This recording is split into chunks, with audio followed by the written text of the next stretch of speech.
सड़कें बन रही थी, रास्ते बन रहे थे। आज जीटी रोड का ये हाल है कि एक मामूली गांव को जाने वाली जो सड़क है वो भी इससे बेहतर होती है। ये मौजूदा दौर में ना तो कोई कारोबार हो रहा है, ना कोई तामीराती काम हो रहा है, ना कोई सड़कों का काम हो रहा है, और बल्कि जो सड़कों का काम हुआ था आज से 20 साल पहले, 30 साल पहले, वो कहते हैं कि उसको भी इंक्वायरी करो ताकि आइंदा कोई जरूरत ही ना करे कि सड़क बनाने की या कोई कारोबार करने की या तमीराती काम करने की। इसलिए ये इस हुकूमत ने हर काम को ठप करके रख दिया। राज साहब, आप बताएं कि पाकिस्तान की मौजूदा जो हुकूमत है उससे पाकिस्तान का कोई एक शहरी भी मुतमईन नहीं जो हक हलाल की मेहनत मजदूरी करके रोटी कमाता है। लेकिन पाकिस्तान के मौजूदा वज़ीर आज़म और उसकी हुकूमत को इन बातों की बिल्कुल भी परवाह नहीं कि अवाम क्यों चीख रहे हैं। बल्कि वज़ीर आज़म ने तो अपने एक इंटरव्यू में कहा था कि अगर लोग भूखे मारे तो मैं क्या करूँ। तो इस हवाले से आप क्या कहेंगे जब वज़ीर आज़म ये कहे कि अवाम भूखी मर रही है तो मैं क्या करूँ। तो वज़ीर आज़म के सामने सारे हालात हैं और वज़ीर आज़म ने एक ही जवाब दिया है कि आपको सुकून कब्र में मिलेगा। ये बात उसकी सही है। इस हुकूमत में तो किसी को सुकून नहीं मिलेगा, कोई बच्चों का पेट नहीं पाल सकेगा। महंगाई का ये हाल है कि बच्चों के लिए फीसें देने के लिए, बिजली का बिल देने के लिए, सुई गैस का बिल देने के लिए कोई ऐसा जरिया नहीं किसी के पास। वो कर्ज भी नहीं ले सकते। उनकी तनख्वाहें कौन सी हैं? इसने तनख्वाहें, मौजूदा हुकूमत ने तनख्वाहें भी नहीं बढ़ाई। हर हुकूमत तनख्वाहें बढ़ाती थी, हर हुकूमत रोजगार देती थी, हर हुकूमत मुलाजमतें देती थी। इन्होंने जो मुलाजमतें थीं वो भी छीन ली हैं।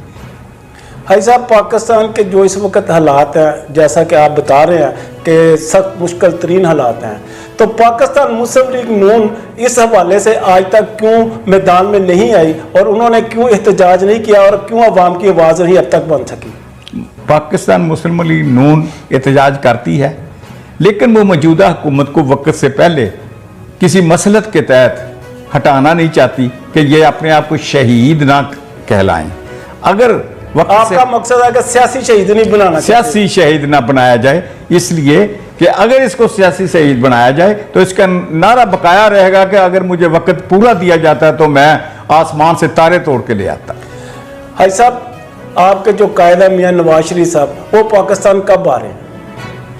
इंशाअल्लाह ताला वो पाकिस्तान आने के लिए तैयार हैं। जब भी कौम पुकारेगी, अब कौम ने शुरू कर दिया है, मियां मोहम्मद नवाज शरीफ को पुकारना शुरू कर दिया है, वो बहुत जल्द आने वाले हैं।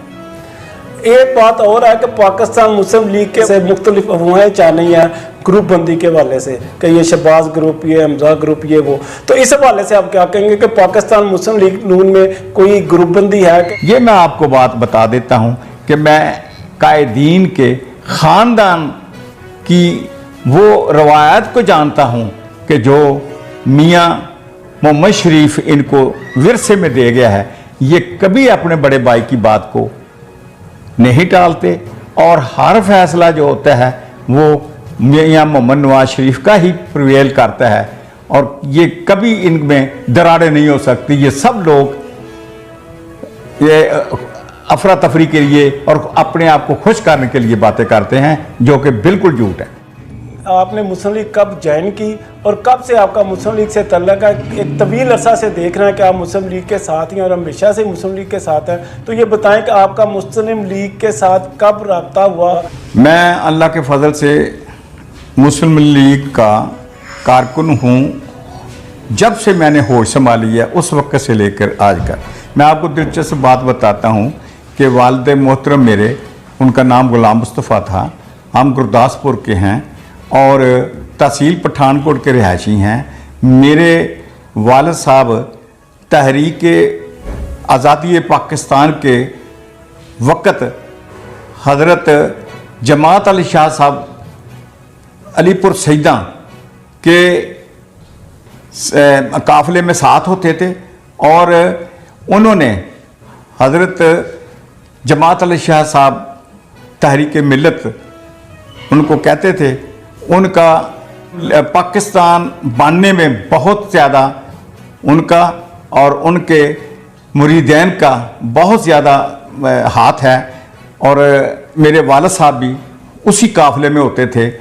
तो मैं 4 साल का था जब हिंदो पाकिस्तान का अलहदा होगा, तो मैंने अपने बड़ों से भी और मैं उनकी तहरीरों से भी देखा है कि मेरे वालिद मुस्लिम लीग के बहुत कारकुन थे इंडिया में। तो मैंने भी अपने वालिद के अपने कदमों पर पैर रखते हुए मुस्लिम लीग को ही अपनाए रखा है और आज तक इंशाअल्लाह ताला मैं मुस्लिम लीग। मैंने अपनी एक किताब लिखी है जिसका नाम है सूए मंजर। तो मैं उस किताब के हवाले से, अगर वो मेरी किताब पढ़ें तो मैंने उसमें लिखा है कि तमाम वो काफ़िले जो लुटे पुटे हिंदुस्तान से आए थे और मुझे उस वक़्त होश थी और मैं उस वक़्त के वाक़यात मैंने लिखे हैं। तो मैं मुस्लिम लीग को कैसे छोड़ सकता हूँ कि जिन्होंने इतनी कुर्बानियाँ दे के पाकिस्तान बनाया और अब पाकिस्तान में हम आबाद हैं। तो इंशाअल्लाह ताला मेरी ख्वाहिश है कि मैं अपनी ज़िंदगी में मुस्लिम लीगी ही रहूँ।